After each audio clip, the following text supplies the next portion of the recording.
Intervention liminaire d'environ 45 minutes. Nous poursuivrons ensuite nos échanges sous la forme de questions-réponses. Préalablement, je rappelle que notre audition est retransmise en direct sur le site de l'Assemblée nationale. L'enregistrement en vidéo sera ensuite disponible à la demande. Enfin, en application de l'article 6 de l'ordonnance numéro 58-1100 du 17 novembre 1958 relative au fonctionnement des assemblées parlementaires, je vais préalablement vous demander de prêter serment de dire la vérité, toute la vérité, rien que la vérité. Je vous invite donc à lever la main droite et à dire « Je le jure ». Je le jure. Je vous remercie. Vous avez donc la parole pour une présentation de 45 minutes environ. Merci. Mesdames, Messieurs les députés, merci beaucoup de cette occasion de pouvoir témoigner devant vous de l'émotion avec laquelle je pense qu'il est important que nous puissions partager les besoins en santé, en particulier en santé psychiatrique, qui est mon domaine, pour les enfants accueillis à l'ASE. Alors, je me présente effectivement rapidement. Donc, je suis professeur de psychiatrie de l'enfant et de l'adolescent, c'est-à-dire également, je suis responsable, chef de service universitaire de psychiatrie de l'enfant et de l'adolescent au centre hospitalier intercommunal de Créteil et directeur de la maison de l'adolescent du Val-de-Marne. C'est-à-dire que nous nous occupons des enfants et des familles depuis la grossesse, l'enfant petit, le bébé, l'enfant à l'âge maternel, l'enfant dans ses apprentissages élémentaires, les apprentissages fondamentaux, puis l'enfant adolescent et jeune adulte. Donc cette perspective du développement de l'enfant est fondamentale, ainsi que celle de ses environnements relationnels et également du développement de son corps. Quelques éléments essentiels. Alors, juste un mot pour vous parler de cette différence fondamentale entre l'humain et d'autres espèces animales, c'est ce qu'on appelle la néoténie. Et la néoténie, ça veut dire cette immaturité du système nerveux central qui fait que le petit humain, totalement immature, est simultanément totalement disponible pour pouvoir bénéficier des apports relationnels. C'est-à-dire qu'il est dans cette situation, contrairement à Bambi qu'on voit sur la glace et qui, après quelques jours, va acquérir de l'autonomie, le petit humain est totalement dépourvu de cette compétence à l'autonomie immédiate et va, de ce fait, avoir une disponibilité pour la rencontre avec tous les systèmes relationnels, avec toute la puissance que ça va lui donner, c'est-à-dire qu'effectivement, c'est toute la transmission de la culture, et en fait, nous sommes tous des nains juchés sur des épaules de géants, grâce à cette transmission.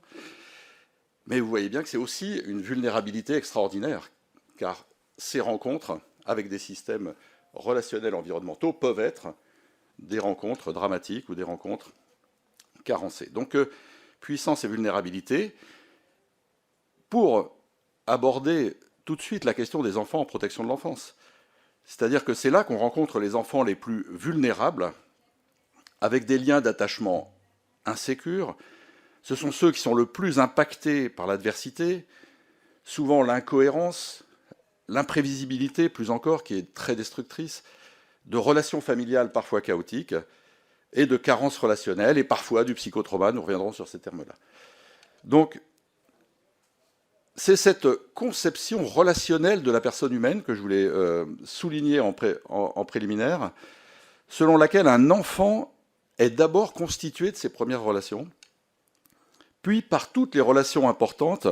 Alors vous savez que la maturation, en particulier du lobe frontal ou du cerveau, se poursuit jusqu'à l'âge de 25 ans, c'est-à-dire que ce n'est pas seulement un constat négatif, c'est aussi un constat très, très encourageant de se dire qu'il faut se battre à tous les âges de l'enfance et au-delà. Et ça permet de se représenter les souffrances de ces enfants comme des pathologies des relations précoces. On appelle ça aussi des troubles de l'attachement. On peut le décrire avec différentes références théoriques, mais qui sont assez proches. L'idée principale, c'est ça, c'est que l'être humain est constitué de ces relations précoces. Et c'est aussi ce qui va être constitutif des appartenances de l'enfant, et ce qu'on appelle aussi les troubles identitaires. Et par exemple, avec la pandémie de Covid, vous avez un bon exemple des conséquences dramatiques sur ces systèmes relationnels chez les adolescents qui actuellement font déborder nos systèmes d'urgence par la dépression, l'anxiété, les troubles du comportement alimentaire, etc. On a un exemple paradigmatique de ce modèle de l'adolescent constitué par les systèmes relationnels dans lesquels il baigne. Alors ces enfants de l'ASE sont aussi ces enfants qui ont non seulement des besoins en santé psychique et psychiatrique majeurs, ce sont aussi les enfants qui accèdent le moins aux soins dont ils auraient besoin. En fait, ils ne peuvent pas être simplement renvoyés au droit commun offert sur chaque secteur par un centre médico-psychologique. C'est une deuxième idée forte que je vais essayer de partager avec vous, c'est celle de la spécificité des besoins de ces enfants. Ces enfants les plus malades pour lesquels il faut penser des dispositifs spécifiques pour accéder à leurs soins. Et ces enfants actuellement font l'objet d'une forte discrimination par rapport aux autres enfants. Les études montrent qu'à pathologie égale, ils sont moins accueillis dans les centres médico-psychologiques, que la fréquence de leur pathologie est supérieure et que leurs familles ont des troubles mentaux avec une fréquence supérieure à celle des enfants de référence. Et également, on peut étudier les conséquences du placement des enfants, à l'ASE en particulier, qui est associé à une plus grande mortalité. En fait, on a intérêt à travailler en amont pour éviter ces placements. En Europe du Nord, par exemple, actuellement, il y a une forte diminution du nombre de placements, en particulier des bébés, qui nous permettent de bien nous représenter les besoins des enfants. Il y a plus de signalements précoces et d'interventions précoces. Et en fait, c'est associé à une diminution du nombre de décès des enfants. Il y a un décès tous les 3 ou 4 ans, alors qu'en France, on est à plusieurs décès par mois. Et c'est associé à un très fort soutien, à la fois social, éducatif et thérapeutique. Donc, ces enfants placés ont une plus grande mortalité, et c'est aussi, les placements coûtent très cher. C'est-à-dire qu'en plus, c'est pas, indépendamment de toute considération humaniste, c'est économiquement une aberration. Et au Canada, par exemple, les centres universitaires sociaux et de santé mentale réunissent ensemble des missions socio-éducatives et sanitaires de façon beaucoup moins séparée qu'en France. Et alors, les conséquences pour ces enfants et pour la société sont majeures. Ce sont des crises suicidaires, ce sont des troubles du comportement majeurs, ce sont des addictions, ce sont les conduites prostitutionnelles auxquelles on assiste de façon massive actuellement. Alors, quel est le rôle de la pédopsychiatrie? Vous voyez, mon idée principale, ça va être celle-ci: diagnostiquer et les traiter autant que possible dans le système relationnel de l'enfant, c'est-à-dire ne pas séparer les besoins psychiatriques des besoins sociaux et éducatifs. C'est-à-dire que l'erreur, ça serait d'externaliser en disant on va sortir ces enfants du système de l'ASE, on va les confier à des hôpitaux, etc. On va aller aux urgences la nuit, toutes ces histoires qu'on connaît, des histoires de patates chaudes où tout le monde se bat pour savoir si c'est de l'éducatif ou du sanitaire, et qui rendent très impuissants tous les systèmes de collaboration. Donc ça va être une idée importante, et pour cela, je voulais vous présenter un petit peu des principaux troubles de santé mentale qui affectent ces enfants auxquels on a affaire, et qui vont nous aider à mieux réfléchir à ce qu'on peut proposer. Alors d'une part, il y a ce que je viens de mettre en évidence, c'est-à-dire toutes les pathologies de la relation, les troubles de l'attachement, les troubles de la personnalité, donc selon l'âge. À partir de l'adolescence, on parle de troubles de la personnalité. Avant, on parle de fonctionnement limite, les fameux états limites. Et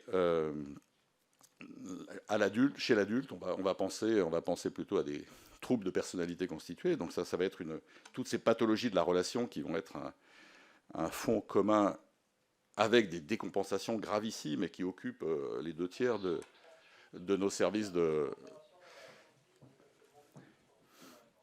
donc qui occupe le caractère bruyant et extrêmement urgent de ces troubles de la relation, occupe nos services de pompiers, de SAMU, d'urgence, etc.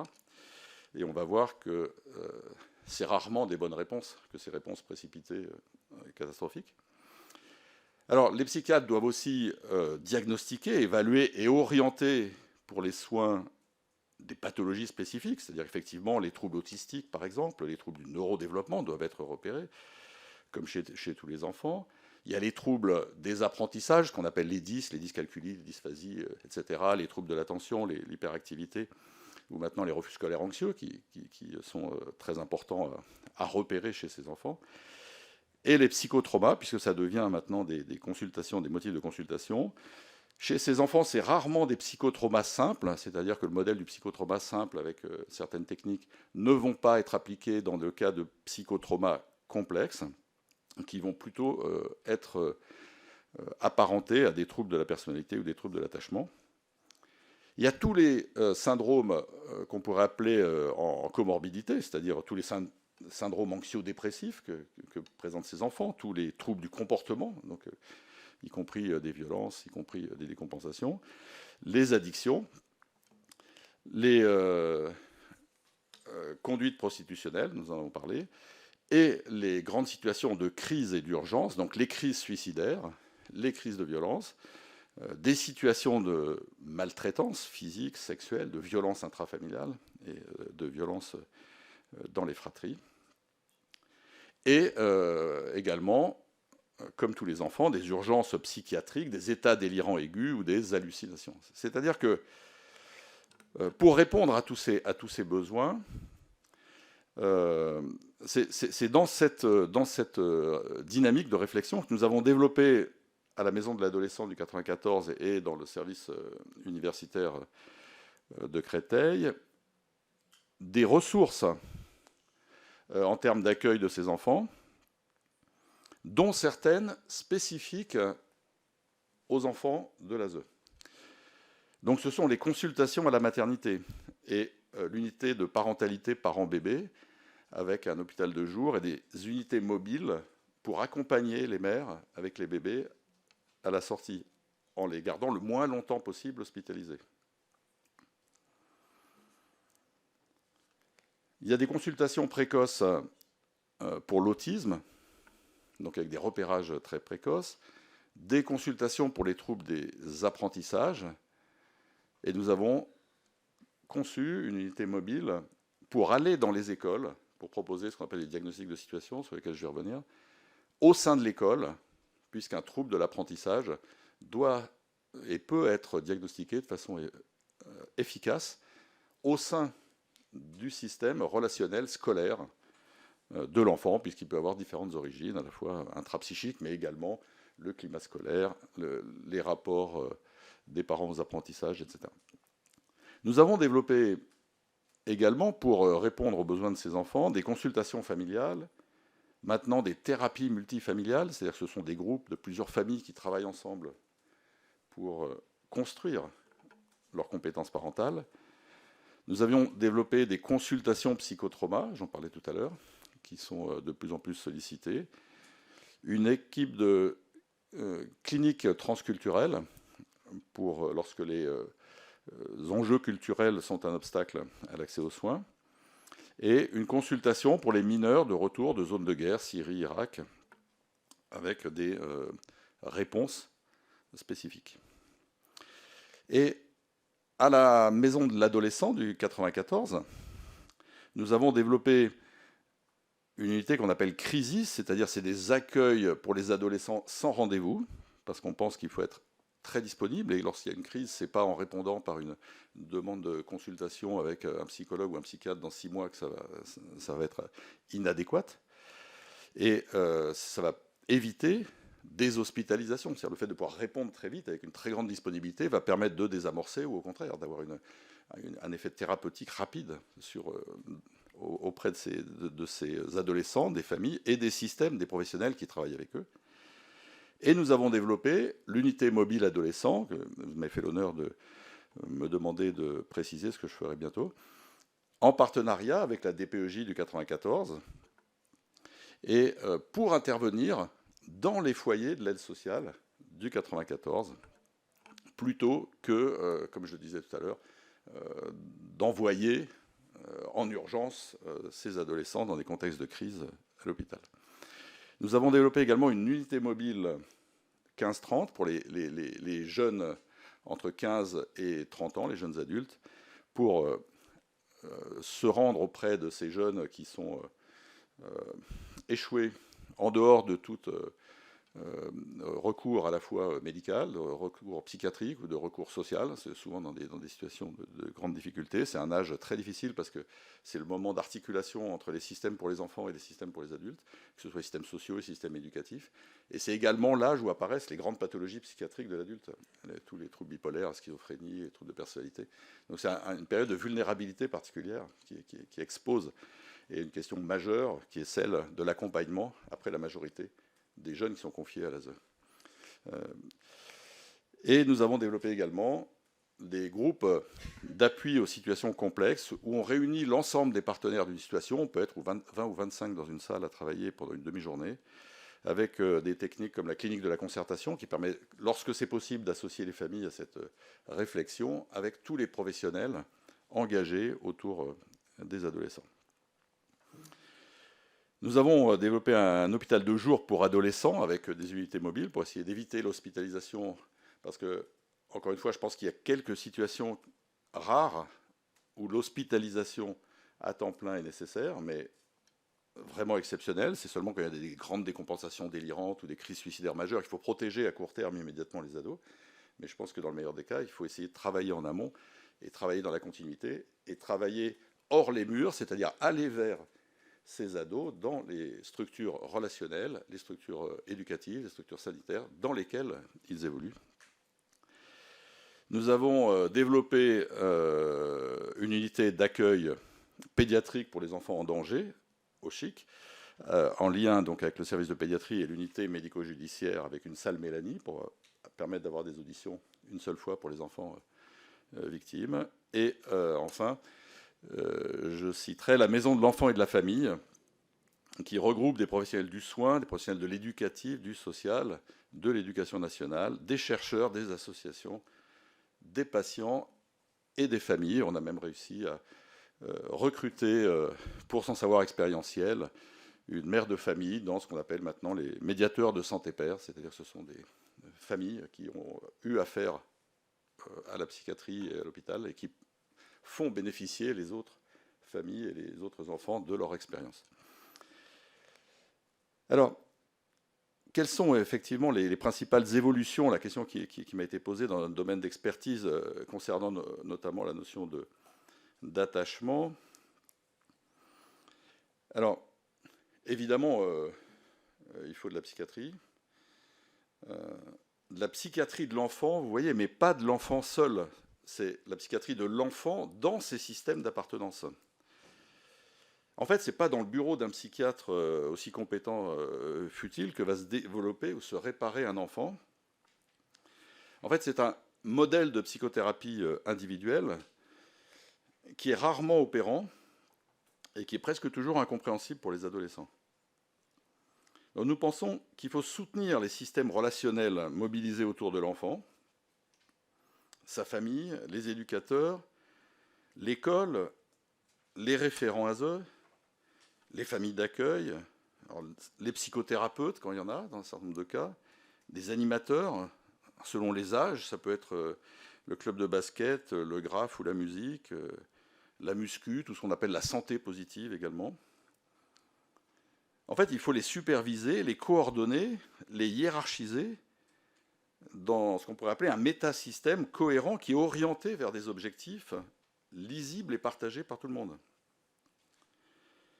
Il faut accompagner l'expérience de l'enfant de liens fonctionnels, des liens sécures, des liens fiables, des liens lisibles dans la continuité. Alors ce sont des enfants qui n'ont fait l'expérience jusqu'ici que de liens imprévisibles, incohérents, des discontinuités dans la relation, des relations chaotiques.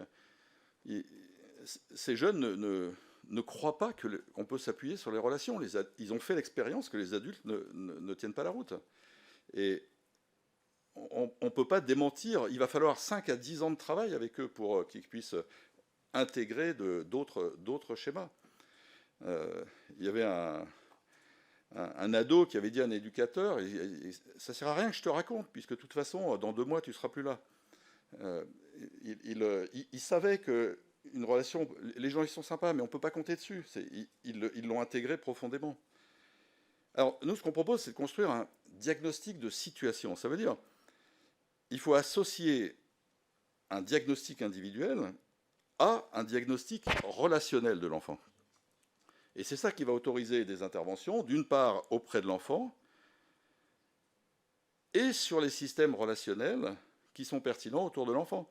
Et ce qui va être aussi très intéressant d'observer, et en particulier pour les professionnels, ce sont les résonances entre ces pathologies individuelles et les dysfonctionnements institutionnels. C'est très difficile de travailler avec ces enfants.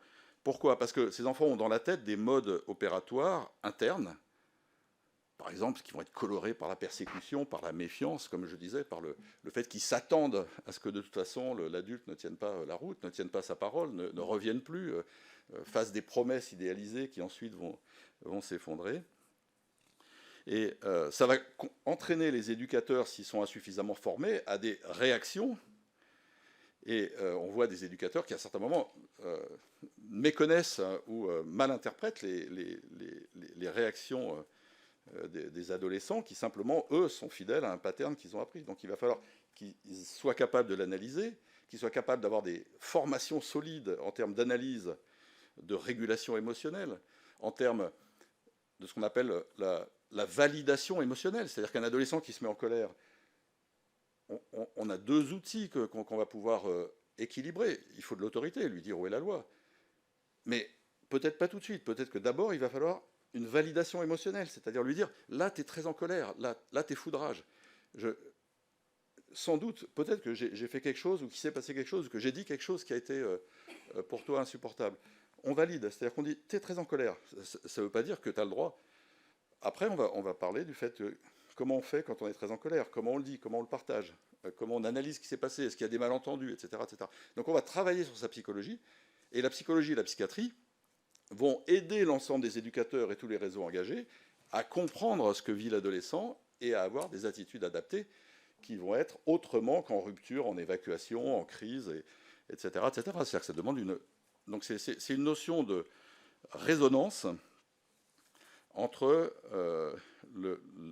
les besoins individuels de l'ado. Ce n'est pas dans un bureau en analysant avec l'ado, avec sa réflexivité.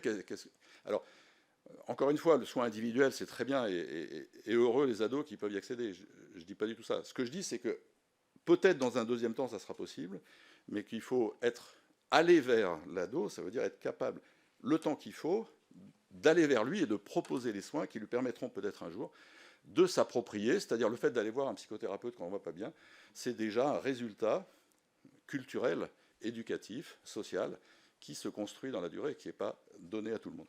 On pense qu'au départ, il y a une relation qui doit être construite, un lien qui va être un peu indifférencié, c'est-à-dire que quand on intervient avec des ados comme ça, des fois on est un peu éducateur, un peu psy, un peu sociologue, un peu... et puis, avec le temps, en fait, va se différencier la relation et se construire des pôles qui vont permettre à l'adolescent d'accéder à un enseignant, d'accéder à une position éducative auprès d'un éducateur et d'accéder à une position auprès d'un psychologue. Donc c'est cette notion de formation sur laquelle je voudrais aussi insister énormément, c'est-à-dire que je pense qu'on a un rôle majeur, les psychiatres, les psychologues, à soutenir très fortement les besoins pour les enfants de l'ASE en enseignant tout ce qu'on connaît maintenant sur la mentalisation, etc., et des méthodes modernes de pédopsychiatrie qui permettent de comprendre ces fonctionnements limites de ces adolescents. Donc ce sont des formations d'équipe qu'il faut penser, sur lesquelles il faut investir, des savoirs, des savoir-faire, des savoir-être. Il faut outiller ces éducateurs de façon très pragmatique et les aider à mettre en place des ateliers d'estime de soi, comprendre les réactions de détresse des adolescents, etc., comme je viens de le dire. Et vous voyez que dans ce contexte-là, le soin apparaît d'une certaine façon comme une propriété émergente d'un système relationnel. On pourrait presque dire qu'il n'y a pas de soin psychique sans soin social. Alors c'est dans cette perspective d'une pédopsychiatrie qu'on pourrait appeler écosystémique, comme écologique et système, que les dispositifs de soins proposés à Créteil, alors il pourrait y en avoir beaucoup d'autres, disons que c'est un exemple de ressources spécifiques pour les enfants de l'ASE qui ont besoin de soins, et ça pourrait être généralisé sur tout le territoire, ancré dans des structures candidates. Ça pourrait être des maisons de l'adolescent, des maisons de l'enfant et de la famille, ou des hôpitaux territoriaux, des centres médico-psychologiques volontaires. Donc nous proposons que ces guichets spécifiques sont indispensables. Ils sont en rapport avec des besoins de soins exceptionnels qui ne trouvent pas de réponse dans le droit commun actuellement. Et ils ont un coût important. Mais c'est un coût qui est relatif en considération des parcours de vie et des conséquences graves de ces pathologies. C'est-à-dire que ça a été plusieurs fois démontré. Et sur le plan éthique, le principe de justice préconise l'équité, c'est-à-dire des moyens d'accès aux soins proportionnels aux besoins, ce qui est un peu différent de l'égalité. Et en fait, ces soins spécifiques pour des enfants de l'ASE ont pour ambition de reconstruire ce qu'on pourrait appeler un métasystème relationnel cohérent autour de l'enfant, qui va être indispensable à sa construction identitaire. L'identité équilibrée en psychologie, ça pourrait être défini comme la capacité à naviguer avec une certaine liberté entre des systèmes d'appartenance complémentaires. Chacun d'entre nous navigue entre son métier, sa famille, son club, son association, avec une certaine fluidité, et sans vécu d'incohérence et de heurts dans cette circulation. Donc peut-être l'ASE pourrait à certains moments tenter de se replier sur elle-même, par exemple construire des mini-hôpitaux internes, etc. Enfin, parmi les choix politiques, nous proposons plutôt un ancrage partenarial dans des structures de soins modernes. Alors, la question qui m'a été posée, c'est effectivement quelles sont les raisons qui nous ont amenés à créer des équipes mobiles d'intervention. Donc, vous avez compris où j'arrivais, c'est-à-dire que les unités mobiles, pour nous, c'est un exemple paradigmatique d'intervention hors les murs. Donc, je vais m'appuyer sur notre exemple et notre expérience dans le Val-de-Marne, dans la maison de l'adolescent du 94, en partenariat avec le département, la DPEJ et l'ARS. Donc c'est comme ça qu'elle a été construite, pour intervenir dans les différents contextes écosystémiques de l'enfant, les foyers de l'ASE, les familles, les écoles, les associations. Alors quand on parle d'une équipe mobile, alors la mobilité est physique, mais c'est surtout une mobilité psychique. C'est celle des dispositifs qui sont inventés dans chaque situation. Une pédopsychiatrie moderne doit être agile. Et l'équipe mobile est mixte. Elle est composée de médecins, de psychologues, d'infirmiers, mais aussi d'éducateurs ou de parents expérimentés. Je parlais tout à l'heure de la pérédance, des médiateurs de santé père. Et dans la situation des enfants confiés à l'ASE, pour lesquels les besoins de soins psychiques sont supérieurs à la moyenne et les dispositifs souvent inadaptés, la menace de stigmatisation est rédhibitoire. La proposition d'un soin individuel s'avère souvent une impasse pour eux. Ils refusent systématiquement qu'on les identifie à un parcours chaotique. Il y en a un qui m'a dit « Moi, je préfère aller en prison plutôt que d'aller en psychiatrie. » S'ils avaient une demande de soins psychiques, pour eux, ça serait reconnaître le chaos qui est dans leur tête comme le chaos qui est dans leur histoire personnelle. En fait, eux, ils veulent s'en libérer. Et ils ont à cœur de montrer qu'ils sont capables de développer une image positive d'eux-mêmes en se centrant sur les qualités relationnelles qu'ils développent avec leur père, avec les éducateurs, parfois avec leur famille. Et donc le travail en mobilité va consister à s'affilier au système relationnel que l'adolescent investit. Et encore une fois, les formations, alors je suis enseignant, je suis professeur de médecine, donc c'est un leitmotiv. Nous devons enseigner, apprendre à accepter en pédopsychiatrie des demandes paradoxales d'un soin pour un enfant ou un adolescent qui n'en veut pas. Ben oui, il n'en veut pas, mais on ne va pas attendre qu'il fabrique une demande. Et on va devoir enseigner et apprendre ce qu'est le travail sur la santé, pas seulement sur le soin psychiatrique, mais la santé au sens large, la santé positive. Un adolescent peut investir son corps, il peut investir ses transformations. Et de la même façon, ça prend la bonne connaissance des institutions. Et si on les enseigne pas en fac de médecine, par exemple, l'institution scolaire, l'institution éducative, l'institution sociale, médico-sociale, tous ces systèmes relationnels dans lesquels évolue l'enfant vont construire son identité. Et à cet égard, il y a une nouvelle maquette actuellement de formation des internes en pédopsychiatrie qui est très prometteuse du renouvellement des générations des jeunes pédopsychiatres. L'enfant n'est pas un adulte en miniature. En fait, il est le nœud de dépendance relationnelle, de loyauté invisible. Son développement identitaire n'est compréhensible que dans ses appartenances. Comme il construit lui-même peu à peu ce qu'on pourrait appeler ses niches écologiques, qui vont le nourrir en retour, alors pour le meilleur et pour le pire.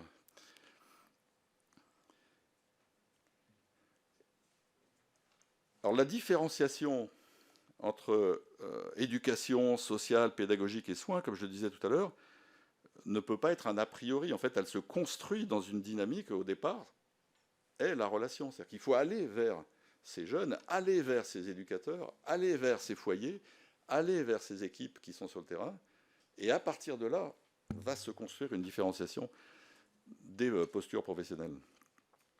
Et vous voyez que la construction d'un tel dispositif de soins va exiger disponibilité et un engagement très important dans les différents systèmes relationnels de l'enfant qui caractérisent l'approche écosystémique. Alors je vais juste vous donner un exemple pour peut-être qu'on puisse aussi discuter et puis marquer les esprits par les enjeux, je pense, qui sont les nôtres et qu'il faut qu'on partage. Celui d'Emma qui a 17 ans et qui fuguait du foyer ASE où elle avait été placée en urgence.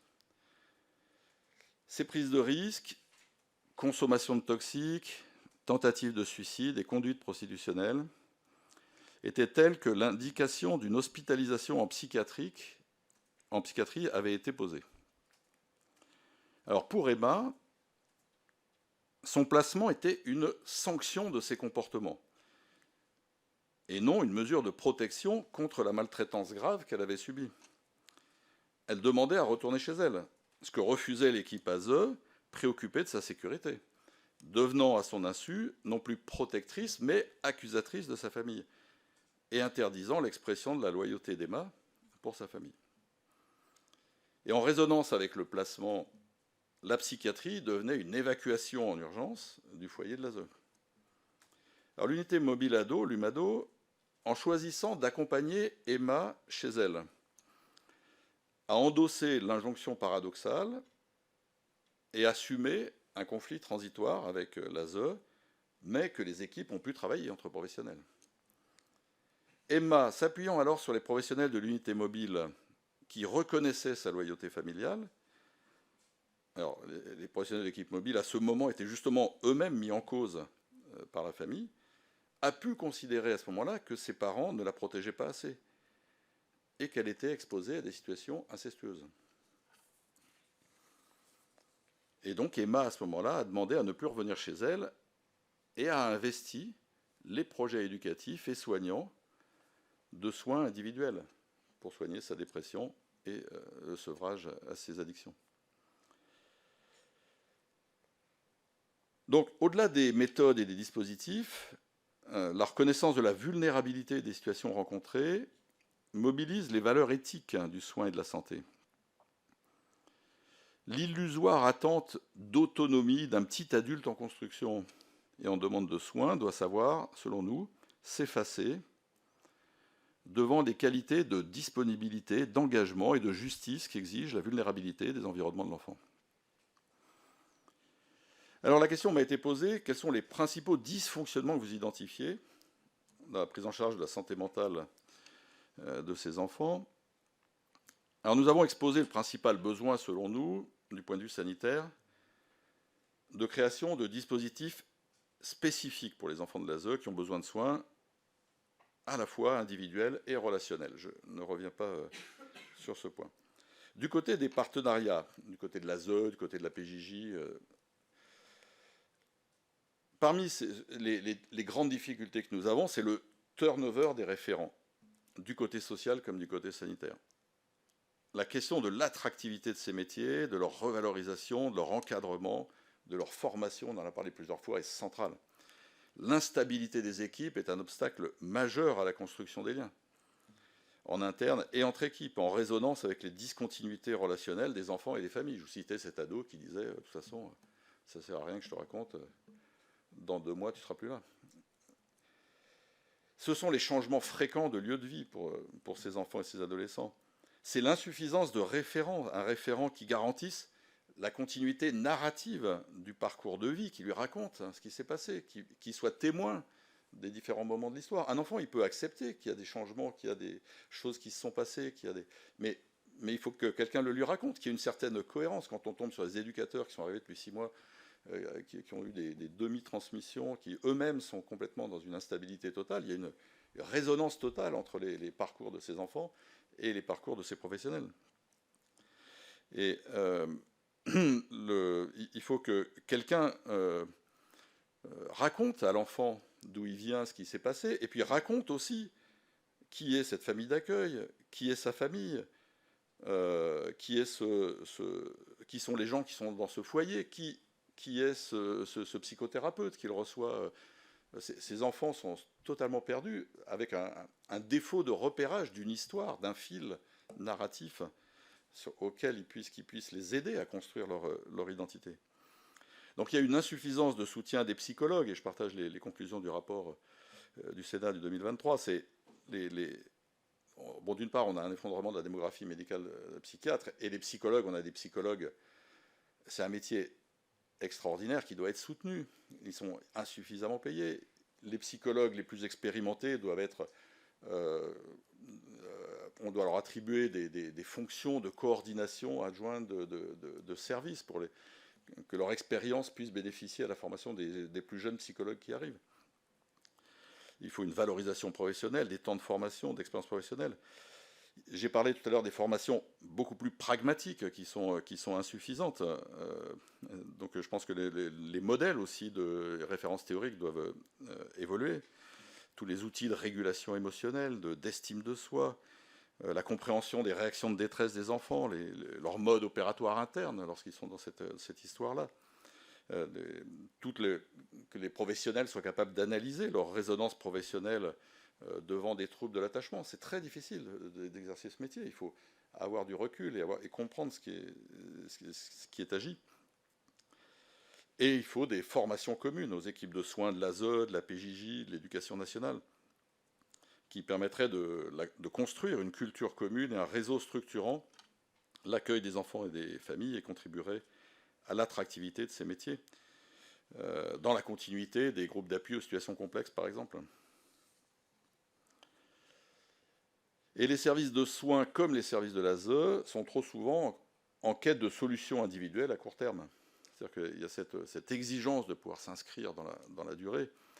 Le recours aux urgences psychiatriques, on en a parlé tout à l'heure, ou des hospitalisations d'adolescents en psychiatrie, c'est rarement la meilleure solution. Il y a quelques cas, mais c'est seulement des hospitalisations, par exemple, de courte durée, et qui sont inscrites dans un projet à long terme, où les partenaires restent engagés. Et à ce moment-là, se mettre d'accord sur le fait qu'il va être hospitalisé pendant 8 jours peut avoir du sens, mais surtout pas une évacuation, une exfiltration du jeune dans un service de psychiatrie qui va dire mais non, il n'a pas de problème psychiatrique, et puis l'éducateur qui a été menacé par un couteau va trouver ça à juste titre comme une disqualification insupportable. Donc on va dire c'est pas de la psychiatrie, non c'est pas de l'éducatif, mais on n'est pas assez nombreux dans les foyers, on n'est que 2 par rapport à des jeunes comme ça, oui, mais c'est etc. Donc tous les traumas dits complexes doivent donner lieu à des diagnostics et des interventions. Et encore une fois, je rappelle que l'inscription dans le traitement de ces enfants, c'est 5 à 10 ans. C'est-à-dire qu'il faut sortir d'un court-termisme qui serait d'avoir des solutions magiques dans une consultation ou dans une intervention en urgence. On a dit un mot sur les jeunes adultes, les jeunes majeurs.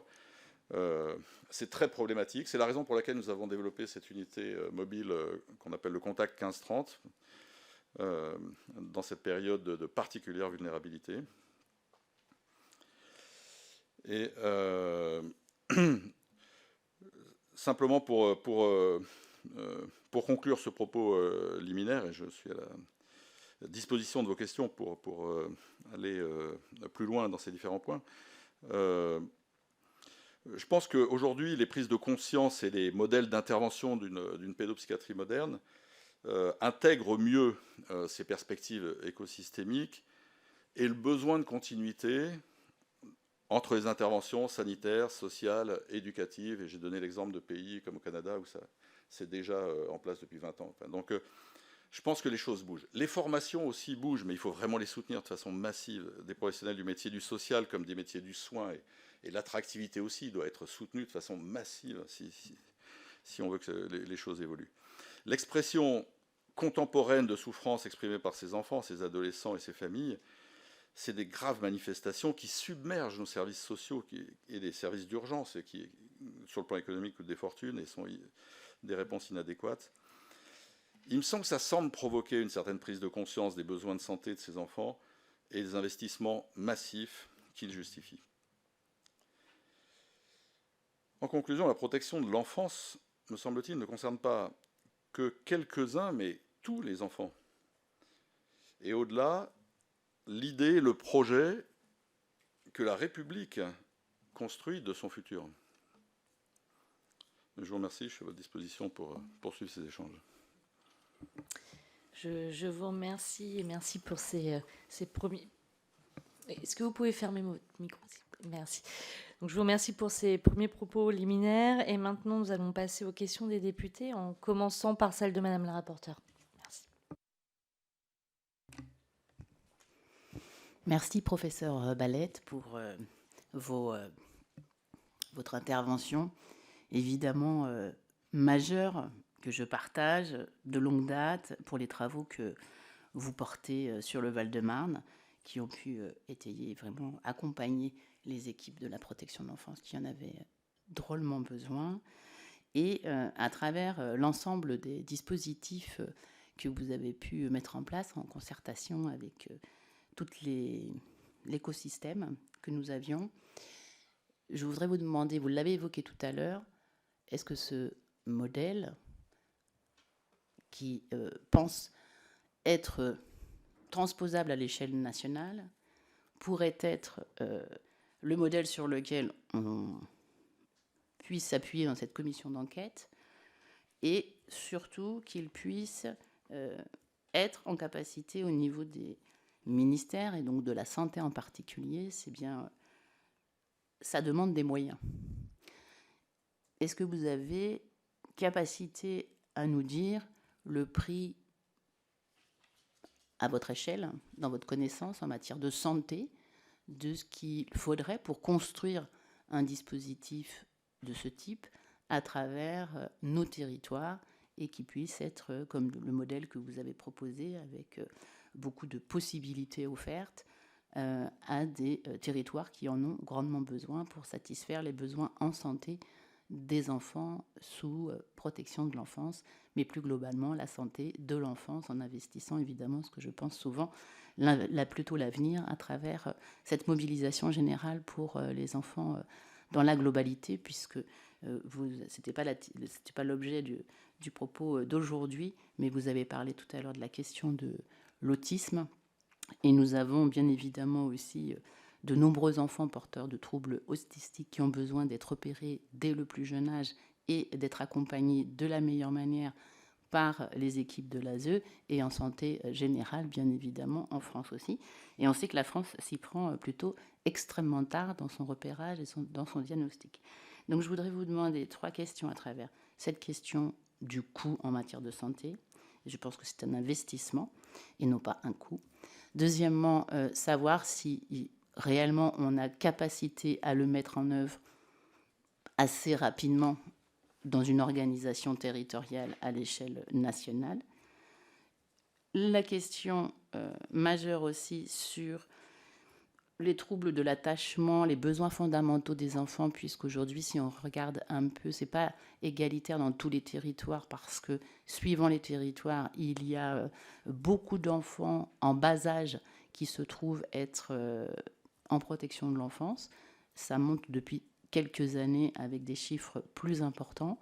Donc cette prise en charge des 1000 premiers jours, d'un côté, nous avons l'État qui fait une promotion des 1000 premiers jours comme étant le cœur de la construction de l'enfant dans son écosystème et dans ses besoins de sécurité, et de l'autre, une protection de l'enfance qui, parfois, et c'est le cas dans de nombreux endroits, est en grande difficulté pour accompagner ces enfants avec des normes qui sont évidemment pas à la hauteur des enfants de 0 à 3 ans, et par ailleurs, des personnels pas toujours aussi bien formés pour les troubles que ces enfants peuvent avoir au niveau de la séparation d'un nourrisson ou d'un enfant maltraité qui n'a qu'entre quelques jours et 3 ans. Donc, est-ce que vous pouvez nous faire quelques propositions sur ce sujet afin de nourrir les travaux de cette commission d'enquête? Oui, alors, merci beaucoup pour cette question, parce que précisément cette notion de spécificité des besoins d'enfants qui par ailleurs en ont le plus besoin, qui a conduit et qui a été le moteur principal du développement d'initiatives thérapeutiques particulières. C'est-à-dire, les enfants les plus graves, c'était ceux auxquels on accédait le moins.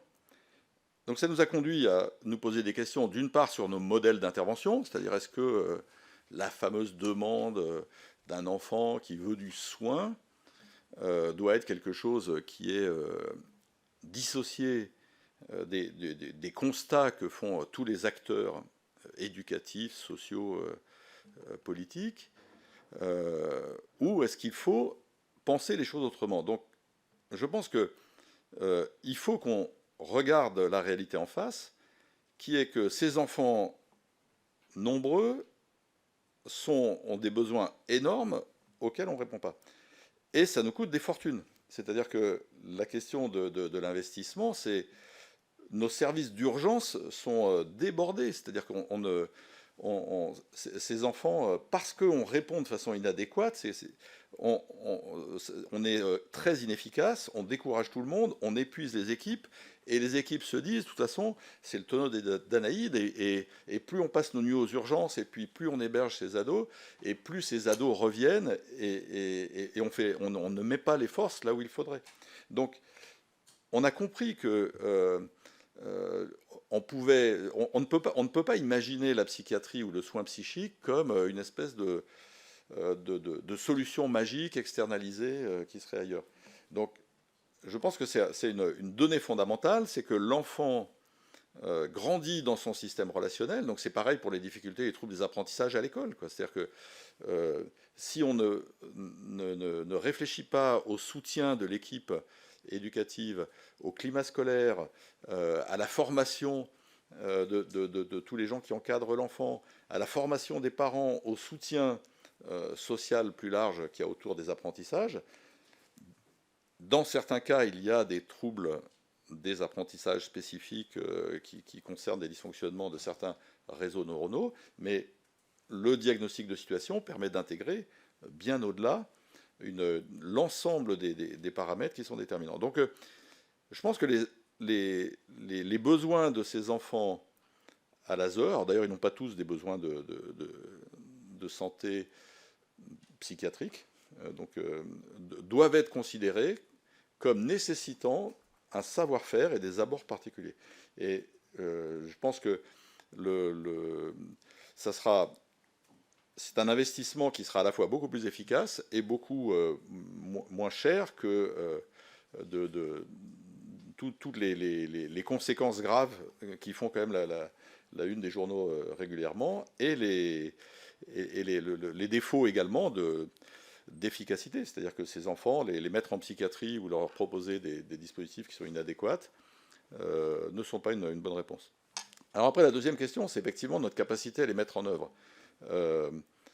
je pense qu'à partir du moment où l'État souhaiterait que des dispositifs spécifiques soient engagés, eh bien, un certain nombre d'acteurs sont compétents et prêts à le faire. Donc j'ai cité les maisons des adolescents, mais j'ai cité maintenant un certain nombre d'initiatives de maisons de l'enfant et de la famille, comme on a pu en créer une à Créteil, et d'autres sont en train d'apparaître. Ça pourrait être des structures hospitalières ou des centres médico-psychologiques qui sont volontaires pour s'engager dans ces expériences. Mais on a d'une part un appui sur l'Europe du Nord, on a un appui sur le Canada. Je pense qu'en France, nous n'avons pas pris la mesure de ce besoin d'investissement. Et quand l'ARS nous dit nous avons des dispositifs de droit commun auxquels les professionnels ou les familles de ces enfants peuvent s'adresser, c'est pas vrai. C'est-à-dire qu'on n'a pas les moyens de répondre à la spécificité des besoins de ces enfants. C'est ce que j'ai décrit, c'est que quand il y a une crise, c'est pas une réponse dans 6 mois, c'est que on lui demande pas de s'installer en psychothérapie en allant voir quelqu'un chaque semaine. On va intervenir, on va travailler avec lui et l'éducateur sur ce qui s'est passé quand il y a eu une menace ou une violence dans le foyer. Ça va être d'autres formes de réponse. C'est-à-dire, c'est une spécificité de réponse aux besoins de ces enfants qui sont bien identifiés, que maintenant on connaît bien. Je veux dire, le fonctionnement état limite, c'est quelque chose qui est très bien décrit dans la littérature internationale et pour lequel on n'a pas pris la mesure des besoins. Donc je pense que c'est nécessaire de pouvoir considérer des besoins particuliers et de mettre en face les moyens qu'il faut pour y répondre. Ensuite, l'observation que vous faites sur des besoins spécifiques, c'est-à-dire que ces enfants, comme tous les enfants du territoire, peuvent aussi être autistes, ils peuvent aussi avoir des troubles dyslexiques, ils peuvent aussi avoir un trouble de l'attention, qui nécessitent d'être diagnostiqués. Donc oui, par rapport à l'exigence d'accès à des structures qui actuellement se développent de mieux en mieux, c'est-à-dire qu'on a fait beaucoup de progrès dans les 20 dernières années dans l'identification et les réponses à ces troubles spécifiques, mais qui sont chez ces enfants, en raison des difficultés relationnelles, du contexte dont je parlais tout à l'heure, des discontinuités, ces enfants accèdent moins que les autres aux soins et ces diagnostics sont souvent faits avec retard. C'est-à-dire que le bruit qu'il y a au premier plan empêche souvent, et c'est souvent très tard qu'on va découvrir qu'un adolescent était autiste et qu'il aurait pu être diagnostiqué à l'âge de 3 ans ou à l'âge de 7 ans, et que c'est passé en second plan à cause de ces conditions d'accueil. Donc oui, il y a cette exigence-là de diagnostiquer, comme pour tous les enfants, les troubles dont ils peuvent être porteurs par ailleurs, mais qui eux-mêmes accèdent moins aux soins actuellement. En termes, j'ai pas répondu en termes de chiffres parce que c'est pas mon métier. Je pourrais y travailler, mais je sais que on a pu, enfin, les exemples de collaboration qu'on a pu faire, c'est-à-dire dans le Val-de-Marne, on a la chance d'avoir un dialogue de qualité avec le département, avec la protection de l'enfance, d'autre part avec l'éducation nationale. Et donc ces unités mobiles ont souvent été construites dans un réel partenariat où pour nos partenaires, ça parlait de façon évidente le fait qu'on puisse nous se rendre disponibles pour construire ces unités mobiles et aller dans les lieux où ils accueillent les enfants, et ce qui a permis que l'ARS soit convaincue, elle aussi, de suivre ces impulsions qui en sont souvent venaient de l'extérieur de l'ARS, et que l'ARS ensuite accompagnait avec beaucoup de bonne volonté. Mais je pense que pour les partenaires, c'était une évidence que ces structures qu'on mettait à la disposition des enfants dont ils s'occupaient étaient une plus-value. Et en termes de chiffres, donc, à combien vous estimeriez le coût de ce déploiement de ces unités? Ben, ça dépend de l'ambition du projet. C'est-à-dire que je pense que un véritable projet à la hauteur des besoins de ces enfants inclut les différentes dimensions dont j'ai parlé, c'est-à-dire des dispositifs d'intervention, des dispositifs de formation. Je pense qu'il y a un véritable travail de partenariat qui doit se construire avec une véritable ambition. Donc, on peut construire une unité mobile ici, un accueil sans rendez-vous là, on peut construire un groupe d'appui aux situations complexes. Donc voilà, nous, c'est comme ça qu'on a bricolé. En fait, depuis 20 ans, on bricole avec les moyens du bord, en essayant d'inventer des dispositifs.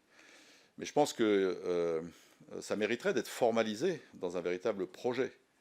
Je ne sais pas comment il faudrait l'appeler, une clinique de soins pour les enfants de l'ASE, qui serait héberger une unité fonctionnelle d'un service de psychiatrie ou d'un service de maison des adolescents, par exemple, et qui inclurait toute une dimension de travail partenarial. Et je pense que ça participerait très largement à l'attractivité des métiers. C'est-à-dire que pour nos professionnels, pour les infirmières, pour les psychologues, pour les éducateurs de l'ASE, etc., pour eux, c'est décourageant. C'est-à-dire que le turnover, il n'est pas endogène. C'est aussi parce que quand ils sentent leur impuissance, des gens qui sont très généreux, qui s'engagent dans ces métiers-là, ont besoin d'avoir du sens et d'avoir du soutien pour que ça puisse sentir que ces enfants évoluent et en tirent bénéfice, quoi. Je vous remercie. Je peux vous demander d'éteindre votre micro. Merci. Nous allons pouvoir donner la parole maintenant aux députés. Donc, il y a eu plusieurs prises de parole. Je vous propose de prendre les 3 questions et puis ensuite de laisser monsieur le professeur répondre. Donc, nous avons débuté avec madame Rouleau. Merci.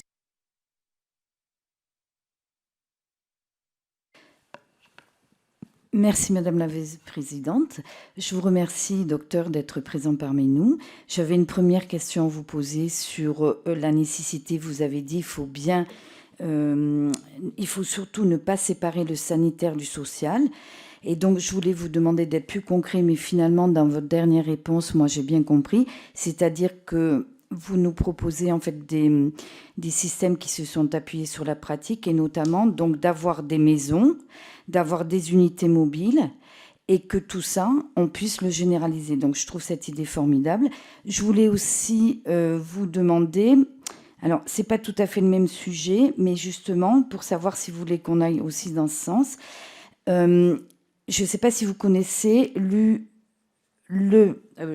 l'UAPED, qui s'est construit à Orléans. Alors, c'est pas tout à fait ce que vous décrivez, mais l'idée s'en rapproche, c'est-à-dire de centraliser dans une même maison des médecins, des unités des gendarmes qui peuvent répondre justement aux besoins des mineurs qui ont fait l'objet de maltraitance, d'agressions sexuelles. Et c'est un système qui fonctionne bien parce qu'il sécurise le mineur. Ils ont d'ailleurs un chien d'assistance qui permet aussi de libérer la parole de l'enfant. Et donc, je pense que ça procède du même esprit, même si ce n'est pas ça que vous voulez faire, ça procède du même esprit, mis à part que vous voulez en plus des équipes mobiles qui vont aller chercher justement l'information et le lien, parce que j'ai bien compris que vous vouliez insister sur le lien, recréer en fait l'amour, hein, qui fait qu'on est aussi, parce qu'en fait c'est ça, et qui fait qu'on peut être des adultes responsables demain. Juste, donc, une dernière question sur ça, et pendant que je parle, j'ai oublié, sur ce lien. Bon, peu importe, je passe à ma question plus précise. Oui, si, ça y est, elle me revient. Vous avez donc aussi insisté sur le fait qu'une hospitalisation en temps complet était la dernière des solutions, qu'elle était nécessaire. Je voulais savoir quand est-ce qu'elle était nécessaire. Et je voulais quand même, parce que j'ai une petite inquiétude, moi, vous avez dit, il faut au maximum essayer de replacer l'enfant dans sa famille, dans son milieu naturel. La question qui me taraude, c'est en cas de maltraitance, est-ce qu'il n'y a pas un risque, justement, replacer l'enfant, même s'il le demande, même s'il ne veut pas être hospitalisé ou mis ailleurs? Voilà, je voudrais que vous me précisiez, quand il y a vraiment de la maltraitance physique, si ce n'est pas quand même une bonne solution d'hospitaliser. Ça, c'est ma deuxième question. Et ma troisième, elle est précise. C'est aujourd'hui, il manque beaucoup de pédopsychiatres, y compris enfin, pour les enfants qui ne sont pas donc à l'ASE. Moi, je croise beaucoup de mères de famille qui me disent je mets un an à avoir un rendez-vous, etc. Est-ce que vous pouvez estimer le besoin, si on tient en compte votre projet, actuel, et avec votre projet, les deux, le besoin de psychiatres Combien en faudrait-il? Combien nous en avons aujourd'hui? Combien en faudrait-il? Psychiatres et psychologues, parce que vous avez souligné leur importance. Je vous remercie beaucoup pour votre prise de parole qui est très éclairante et que j'apprécie énormément. Merci Madame Rouleau. Madame Maxini. Merci beaucoup. Merci pour cette longue intervention qui est à la fois éclairante, qui aussi nous pose comment dire. Quand vous parlez de bricolage, moi je pense que c'est à la fois c'est très noble le bricolage, hein, c'est aussi, ça fait partie des métiers de la protection de l'enfance, mais le problème c'est qu'on fait maintenant que du bricolage en protection de l'enfance. Et ce que vous nous dites, c'est une expérience qui est intéressante dans le Val-de-Marne, mais le problème que nous avons, c'est qu'en fait on n'a pas de cohérence nationale, en tout cas dans les dispositifs, qui soient sur la pédopsychiatrie, mais aussi sur la protection de l'enfance.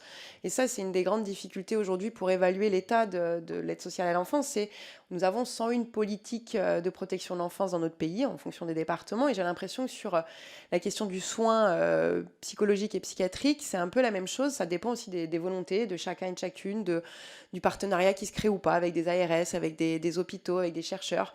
Et ça, c'est insatisfaisant parce qu'on a besoin d'une cohérence et d'une politique nationale. En tout cas, c'est comme ça que nous voyons les choses. Moi, je voulais vous parler de la pouponnière, des toutes petits qui sont en protection de l'enfance, et notamment celle de mon département on va visiter la semaine prochaine, celle du Puy-de-Dôme qui est en sureffectif, je dirais, permanent depuis de nombreuses années. En tout cas, moi, c'était mon lieu de travail et je n'ai jamais connu un effectif normal en pouponnière, ce qui crée des conditions d'accueil qui sont déplorables et délétères pour le développement de l'enfant. Vos collègues pédopsies et pédiatres ont alerté sur la réapparition des troubles de l'hospitalisme dans ce lieu-là, mais ce qu'on entend aussi, et il y a une enquête de Radio France qui démontre aussi la santé mentale des tout jeunes aussi, qui est de plus en plus compliquée dans les lieux d'accueil ou même dans les hôpitaux où peuvent rester des enfants comme en Loire-Atlantique, faute de place. Et donc, je voulais votre avis là-dessus aujourd'hui et vous l'avez décrit, avec un turnover professionnel qui crée aussi des ruptures encore de plus en plus importantes chez les enfants, un sentiment d'insécurité et de liens qui sont dysfonctionnants en tout cas, et on extrait des enfants pour des liens d'attachement bivalents ou insécures, et en fait on reproduit malheureusement en protection de l'enfance, et du coup on crée des troubles supplémentaires, ce qui est un échec assez profond, et ce qui fait que les professionnels partent aujourd'hui. Et du coup, j'aurais voulu avoir votre avis sur qu'est-ce qu'on peut faire au niveau des pouponnières, comment améliorer aujourd'hui l'accompagnement, à la fois sur la formation, mais sur les métiers, parce que là, je vois vraiment quelque chose qui est très compliqué. Je voulais quand même aussi vous entendre peut-être sur les services de PMI, qui sont aussi des premières lignes aujourd'hui, normalement, dans les départements, qui ont quand même perdu un quart de leur budget en quelques années. Beaucoup de médecins quittent aussi les secteurs de PMI, et du coup, vous entendre sur la prévention avant qu'on arrive justement en protection de l'enfance. Qu'est-ce qu'on peut faire aussi pour améliorer tout ça? Et nous avons une dernière question de Monsieur Roux. Merci. Merci Madame la Présidente, Madame la rapporteure, professeur. Je tiens à excuser d'abord mon collègue Sébastien Peytavi que je supplée ce matin, mais cela m'a donné l'occasion, je dirais même la chance, de profiter de votre témoignage, de votre plaidoyer pour un accompagnement global et partenarial, et aussi pour que la société puisse faire face à ses obligations vis-à-vis de tous ces enfants et de ces jeunes. Cela redonne de l'espoir. Donc, merci pour ça, professeur. Mais je dois avouer que les témoignages d'enfants placés que j'ai pu entendre ou lire sont loin, très loin des prises en charge que vous avez mises en place ou décrites, et que nous en revenons fréquemment, comme vous le disiez, à la patate chaude, aux hospitalisations qui font plus de mal que de bien, au parcours chaotique, aux maltraitances institutionnelles, car faute de moyens en dehors de l'hôpital, le fait de parer au plus pressé empêche de répondre aux besoins, voire même de respecter les lois. Donc je vais vous donner quelques exemples qui montrent ces disparités, vous demandez comment vous les expliquez, pourquoi ce qui est possible chez vous ne l'est pas ailleurs. Donc vous savez que dans certains départements, il faut jusqu'à 3 ans d'attente pour obtenir un rendez-vous dans un CMP. Donc là, nous sommes loin des unités crisis dont vous nous avez parlé. Et puis, si la loi de 2016 prévoit qu'un bilan de santé soit systématiquement réalisé pour chaque enfant placé, en 2019, selon le Défenseur des droits, seuls 44% des conseils départementaux avaient mis en œuvre ce bilan de santé, et 28% seulement l'avaient rendu systématique. Et puis 2 questions subsidiaires qui ne vous concernent pas directement, mais pour lesquelles vous aurez peut-être des réponses. Lors de précédentes auditions, des faits de résurgence du syndrome de l'hospitalisme chez les nourrissons ont été rapportés. Est-ce que vous pourriez préciser en quoi consiste ce syndrome et quelles sont ses conséquences sur le futur de l'enfant? Et est-ce que vous confirmez ce constat d'une augmentation de ce syndrome? Et enfin, des témoignages ont fait état de surmédicamentation de certains enfants placés, que l'on sédate faute de place dans des structures adaptées et de professionnels disponibles. Confirmez-vous qu'il existerait de fait une tendance à la surprescription de médicaments tels que le tertian neuroleptique pour les personnes schizophrènes chez les enfants placés? Je vous remercie. Monsieur Balette, merci. Merci. Merci pour ces questions. Donc je vais y répondre peut-être dans l'ordre. Donc oui, vous avez bien partagé avec moi le fait qu'il ne faut pas séparer l'éducatif, le social et le soin dans le domaine de la psychiatrie. Ça ne veut pas dire que sur le plan de nos modèles, c'est la même chose. Je ne méconnais pas ce que c'est qu'un soin psychiatrique et je ne méconnais pas ce qu'est une action éducative. Ce que je voulais dire, c'était que nos actions sont extrêmement synergiques, ou bien elles peuvent devenir contradictoires les unes avec les autres. C'est-à-dire que si je travaille avec un enfant qui a des troubles de l'attachement, mon diagnostic de troubles de personnalité et par exemple de dépression associée ne va pouvoir être suivi d'un effet thérapeutique qu'à condition que j'aide les éducateurs à prendre en charge cet enfant en tenant compte de ces observations-là. Et comment on fait pour travailler sur une dépression, comment on fait pour travailler sur des troubles de l'attachement, comme je le disais, en abordant avec l'enfant et en garantissant à cet enfant la solidité des structurations des liens qu'il y a autour de lui. On lui annonce ce qu'on va faire, on lui annonce qui est la personne qu'il va rencontrer, on lui annonce pourquoi il va le voir, on lui annonce pourquoi il est dans ce lieu, on lui annonce la continuité et la cohérence par rapport à ce qui s'est passé avant dans son parcours. Donc, de la même façon que le psychiatre peut aider l'éducateur ou aider le foyer ou aider l'équipe AEMO qui est mise en place à certains moments, de la même façon, ces équipes-là vont être indispensables pour le psychiatre pour travailler ensemble.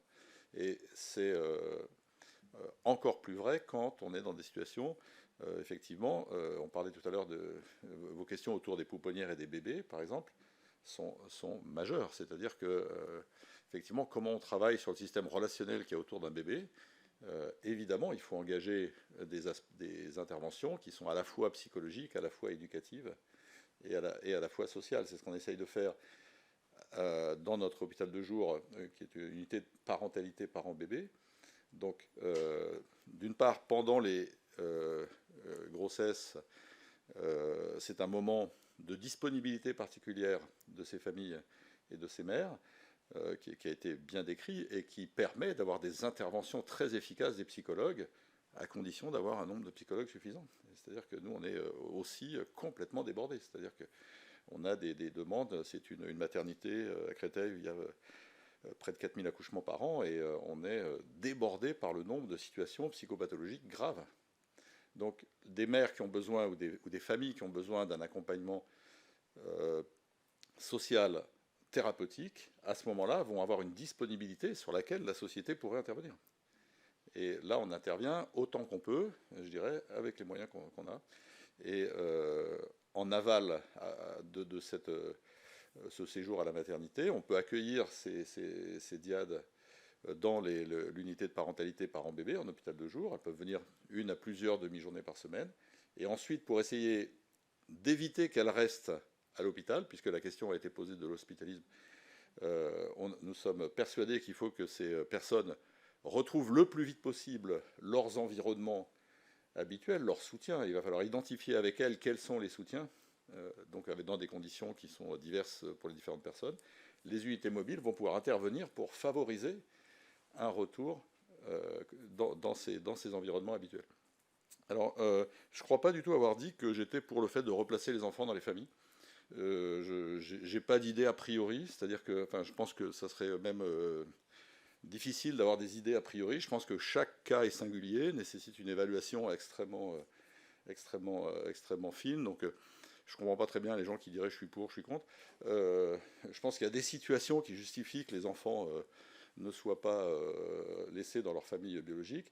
Je pense qu'en France, on est quand même un peu fasciné par la filiation biologique, c'est-à-dire que je pense que dans un certain nombre de cas, quand des enfants, des parents, des familles ne sont pas en situation d'exercer leur parentalité, je pense que il faut que la société, au nom des droits de l'enfant, en tire les conséquences. Je pense que il y a des décisions parfois qui sont catastrophiques pour les enfants. C'est quand, de façon incompréhensible, on remet l'enfant après quelques années à l'ASE dans sa famille d'origine au nom d'un idéal de la relation biologique qui est un peu construit socialement, je dirais. Mais disons, il y a des écueils des deux côtés. Et je pense que quand je parle du fait de soutenir les appartenances de l'enfant, ça peut être l'appartenance au foyer, l'appartenance dans l'équipe éducative, ça peut être l'appartenance avec une grand-mère ou avec une tante, ou avec justement, je pense que le travail d'évaluation des unités mobiles, c'est ce diagnostic de situation sans lequel je pense qu'on ne peut pas soigner efficacement un enfant. Donc je n'ai pas de position a priori pour un retour. Alors effectivement, j'ai dit que les hospitalisations à temps complet n'étaient pas un idéal, dans le sens où c'est pas au moment où un ado serait tellement fou que finalement il relèverait de la psychiatrie, on le sort et puis on l'évacue en disant t'as plus ta place ici. Alors on a des situations très complexes, par exemple, pour lesquelles on a mobilisé le groupe d'appui aux situations complexes. Un adolescent dans le Val-de-Marne qui a été exclu de plusieurs foyers dans lesquels il était. Et les foyers ont exercé leur droit de réserve, ne voulaient plus le reprendre. Et le service d'urgence du département a aussi exercé son droit de réserve, ne voulait plus reprendre cet ado après qu'il a cassé la clavicule de 2 éducateurs dans un moment de décompensation. Et on a mis en place ce groupe d'appui aux situations complexes. On s'est tous retrouvés autour de la table avec l'ASE, avec les juges, avec la PJJ, avec les services de soins, avec l'hospitalisation. Et donc les uns disaient il est absolument malade, il faut le mettre en psychiatrie. D'autres disaient mais non, les éducateurs sont pas suffisamment nombreux, ils sont pas, etc., etc. Bon, donc on a construit ce réseau. Donc on était 25 personnes dans la salle pendant toute la matinée à travailler avec. Et une première séance tous ensemble. Une deuxième séance, le jeune avec sa famille est venu lui-même pour pouvoir partager avec l'ensemble des éducateurs le constat, et ce qui lui a permis d'avoir un repérage de l'ensemble des liens qu'il y avait autour de lui et la préoccupation de l'ensemble de ses professionnels. Et là, ce jeune va plutôt bien, il garde sa place actuellement dans un foyer avec qui ça se passe très bien, et pour lequel on a mis en place des postes GASC, c'est-à-dire que tous les 3 mois, on se retrouve avec tous les partenaires. Donc ce que je veux dire, c'est que dans ces moments-là, c'est le travail de maillage d'un lien avec les professionnels. Ce n'est pas des solutions d'exfiltration dans un lieu magique où la psychiatrie, à ce moment-là, devient, comme dans l'exemple que j'ai donné, un lieu finalement qui va le persécuter et qui n'aura pas de sens dans la prise en charge dans la durée, quoi. Sauf dans des cas exceptionnels, c'est-à-dire que évidemment, si un enfant est en danger, s'il y a un risque suicidaire immédiat, s'il y a une protection insuffisante de cet enfant dans son environnement familial, ou qu'il est délirant, halluciné, avec un risque de passage à l'acte immédiat, oui, là c'est des situations où on le protège en l'hospitalisant. Mais sinon, on préconise plutôt que des hospitalisations soient pensées, travaillées en amont, qu'elles prennent du sens pour les éducateurs qui s'occupent de lui, pour la famille d'accueil, pour le jeune lui-même, et qu'elles soient de très courte durée. Donc, ce qui me permet de répondre à l'autre question sur l'hospitalisme, c'est que je pense que la place de ces enfants n'est pas de rester à long terme à l'hôpital. C'est-à-dire que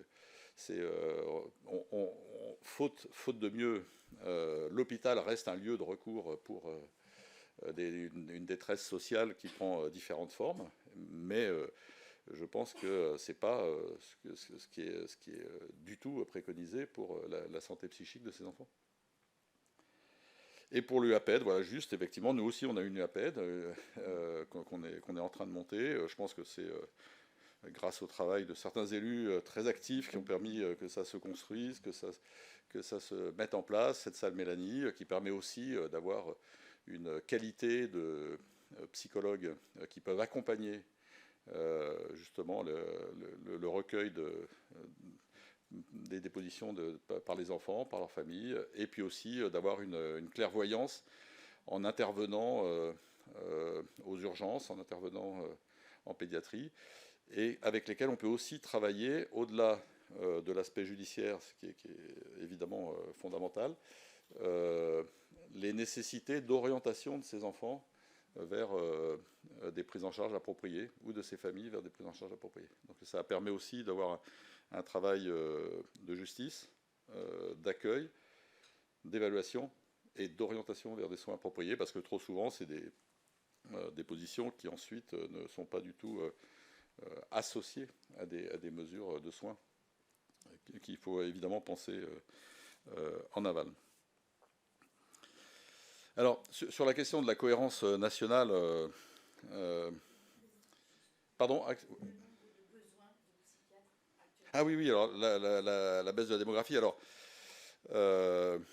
nous sommes 49 professeurs de psychiatrie en France. 49. C'est-à-dire qu'on a un taux d'encadrement des futurs psychiatres qui est de 1 pour 35. D'autres spécialités ont des taux d'encadrement de 1 pour 4 ou 1 pour 6. C'est-à-dire que actuellement, il y a un défaut majeur d'investissement dans la formation des professionnels. Enfin, je peux être pour ma paroisse, mais c'est tellement criant que Alors les choses sont en train de changer petit à petit. On a nommé de plus en plus de professeurs universitaires, des MCU, des PHU, etc.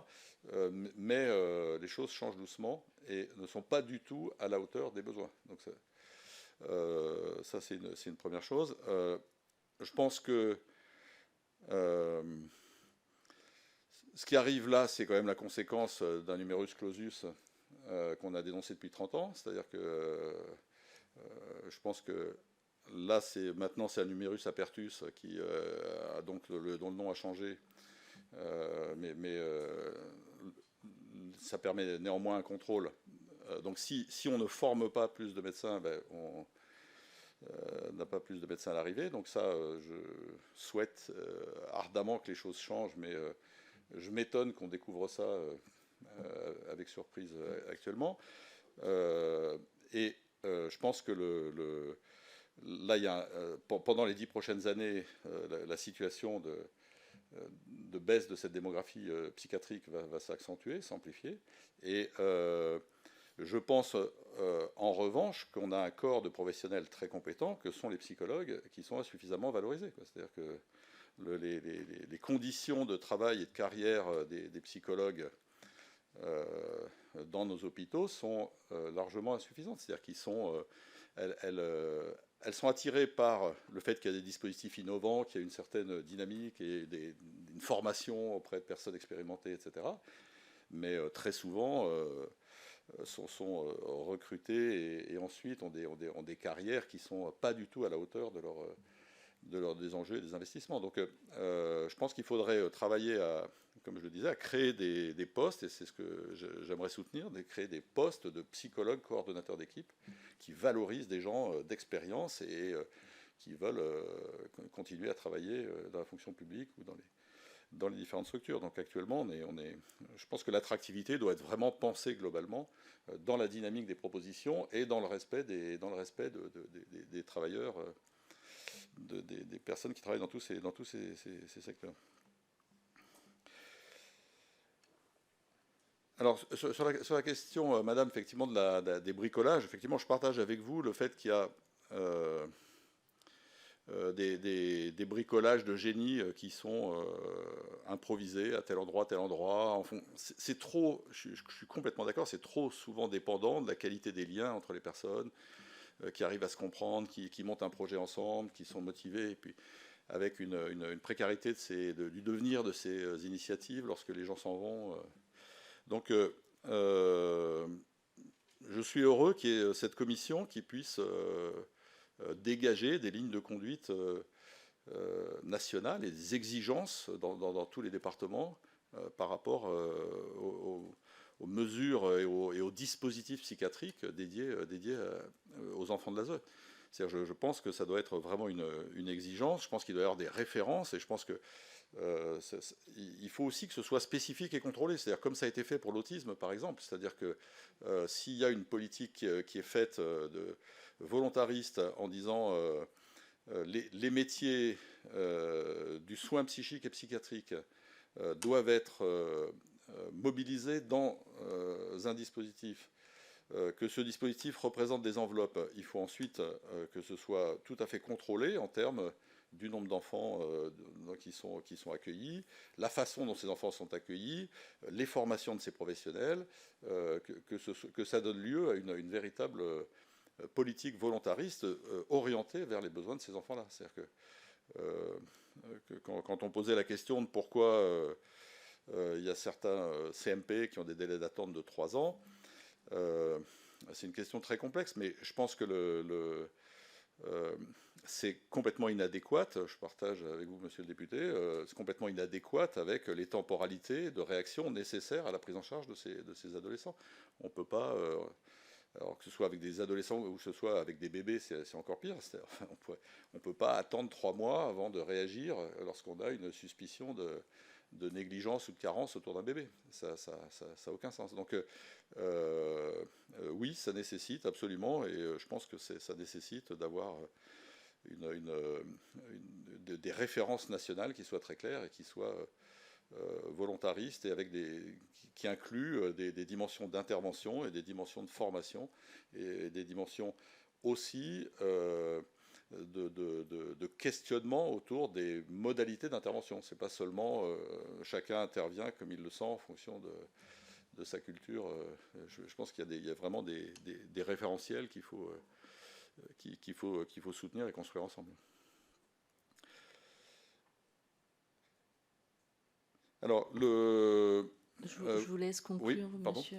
Je vous laisse conclure, on oui, va non, arriver à 12h30. Merci. Non, c'est ça, parce que je regardais, j'étais soucieux de ne pas oublier oui, l'hospitalisme, on en a parlé un petit peu. Évidemment, la place de ces enfants n'est pas de rester à l'hôpital. Donc l'hospitalisme, c'était une maladie qu'on avait découverte après la guerre, lorsque des enfants avaient été accueillis pendant de longues années. Et en fait, c'est comme ça que la pédopsychiatrie est née quasiment, puisqu'elle a découvert ce que c'était que la dépression, finalement une forme de dépression d'un nourrisson qui se laissait mourir faute de relations. C'est-à-dire que l'être humain, le bébé humain, a besoin de relations autant qu'il a besoin d'air et de sucre. Et, je vous en prie.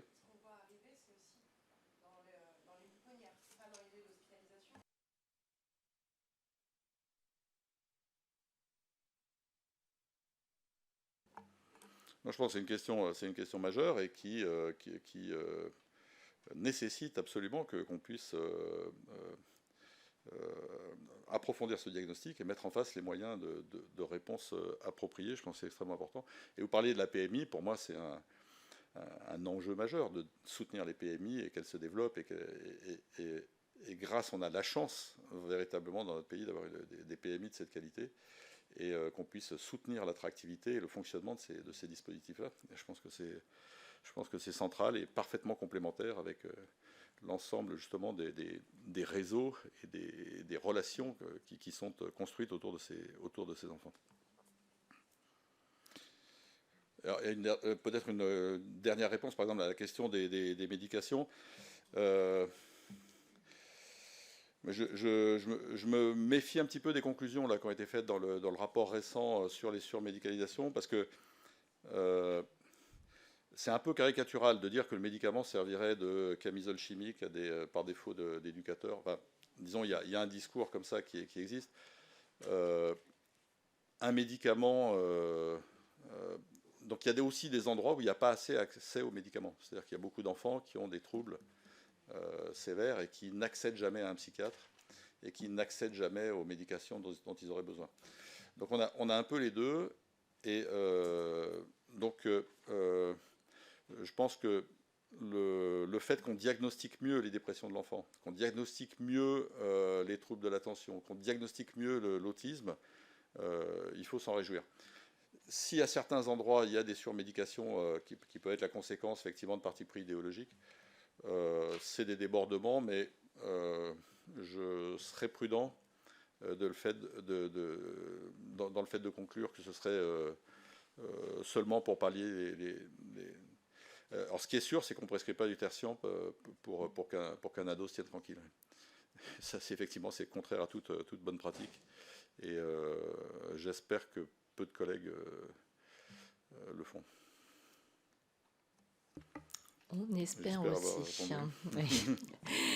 Merci, chers collègues. Je remercie le professeur Ballet, particulièrement pour vos propos et votre attention mise sur une politique volontariste avec les moyens adaptés, mais également avec la méthode d'intervention qui doit être plus systémique. Et j'apprécie tout particulièrement lorsque vous avez pu évoquer l'importance du travail en lien et ensemble de la psychiatrie, de l'action éducative, de l'éducation nationale, parce que l'un ne va pas sans l'autre. Et encore trop souvent, nous pouvons constater que chacun travaille dans son secteur et il n'y a pas suffisamment d'échanges dans l'intérêt de l'enfant. Donc je vous remercie. Nous poursuivrons nos travaux mardi prochain avec un cycle d'auditions de scientifiques et médecins. Je vous remercie. Au revoir.